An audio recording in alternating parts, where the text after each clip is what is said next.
성경에 나오는 사건 중에서 가장 끔찍한 사건을 한번 꼽아보라 한다면 분명히 창세기 37장에 나오는 요셉의 사건이 그중 하나로 들어있을 것입니다. 남도 아닌 다른 사람도 아닌 요셉의 형들이 요셉을 죽이려고 구덩이에 넣습니다. 그리고 나서 꺼내서 은전 20을 받고 돈을 받고 외국 상인들에게 팔아넘긴 그 끔찍한 범죄의 현장이 기록되는 것이죠. 우리는 이 사건을 잘 알고 있고 주일학교 시절부터 들어왔고 또 이 사건의 결말을 잘 알기 때문에 무덤덤하게 읽습니다. 그런데 만일 이런 일이 우리 주변에서 일어났다면 이거 보통 심각한 잔인무도한 일이 아닐 것입니다. 그런데 이 말씀을 그냥 읽으면 참 사실만 놓고 본다면 마음이 무겁습니다. 하지만 믿음의 눈을 뜨고 본다면 오히려 유쾌해지는, 하나님은 참 재미있으시다라는 고백을 할 수 있는 것이 바로 이것입니다. 그 장면을 가만히 읽다 보면 그 말씀에서 보여주려는 것이 형들의 나쁜 모습, 죄성, 무자비함 이런 것들이 아닙니다. 초점은 바로 핵심은 하나님께서 얼마나 놀라우신 분인가, 이걸 말하려고 하는 것이죠. 이런 끔찍한 일을 통해서도 하나님은 하나님이 계획하신 것들을 이루어 가십니다. 심지어는 인간이 가지고 있는 죄성까지도 하나님은 하나님의 거룩한 일을 위해서 도구로 사용하시는 그 모습을 볼 수 있는 것이죠. 하나님은 요셉을 애굽의 총리로 세워서 이스라엘 백성들을 애굽으로 데려다가 거기서 400년 동안 지나면서 큰 민족을 이룰 계획, 이런 계획을 가지고 계셨던 것입니다. 그러니까 요셉을 애굽으로 오게 하셔야 했던 것이죠.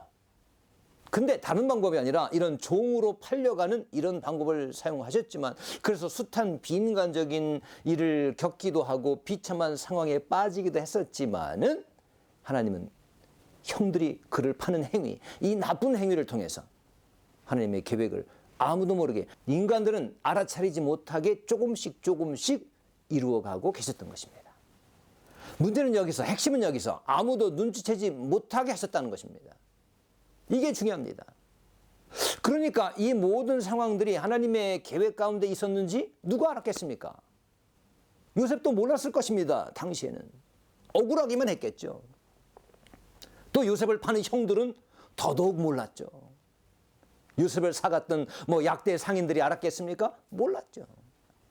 하지만 요셉은 결국 하나님의 이 계획에서 이탈되지 않고 끝까지 따라갈 수 있었습니다. 결국 요셉이 자신을 향한 하나님의 계획을 이루어드릴 수 있었던 것은 무엇이냐? 바로 그의 안에 있었던 믿음 때문이었던 것입니다. 여러분, 우리에게도 여러 가지 모양으로 하나님께서 세워놓으신 계획이 있을 것입니다. 그런데 이런 멋진 계획들이 우리의 믿음이 뒷받침되지 못해서 이루어지지 못했던 것들이 사실 얼마나 많이 있을 것인가요? 믿음이 없어 놓으니까 견디는 것도 안 되는 것이고, 기다리는 것도 안 되는 것이고, 인내도 안 되는 것이죠.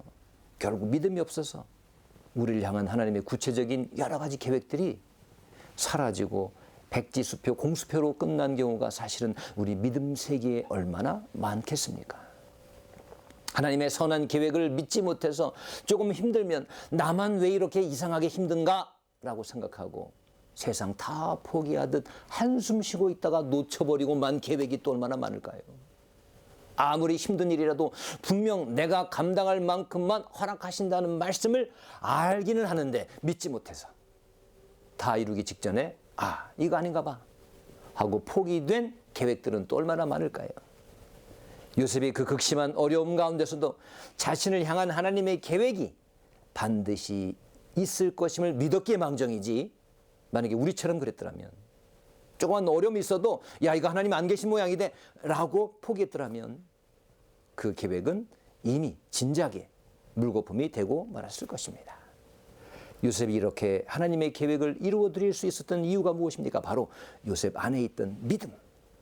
다른 게 아닙니다. 바로 믿음입니다. 나한테 당장 이해가 되지 않더라도, 이익이 아닌 손해가 된다 하더라도 하나님이 다 선한 계획 가운데 나를 두셨을 것이야 라고 믿는 믿음이 있다면 우리는 요셉처럼 승리할 수 있을 것입니다. 사랑하는 성도들, 여러분들, 세상 사람들과 우리는 겉모양이 크게 다르지 않습니다. 같은 한국 사람이죠. 같은 말을 씁니다. 먹는 음식도 거기서 거깁니다. 머리 색깔도 다 비슷합니다. 하지만 우리가 다른 거 한 가지 있습니다. 그 안에는, 여러분 안에는 다른 사람들과 다른 몸을 움직이는 소프트웨어, 다른 소프트웨어가 있는 것입니다. 오퍼레이팅 시스템이 전혀 다른 것이죠. 무엇이 움직입니까? 바로 믿음이 우리 안에 들어있어서 그 믿음이 우리를 움직이는 것입니다. 결국 이 믿음이 우리를 이기게 할 것입니다.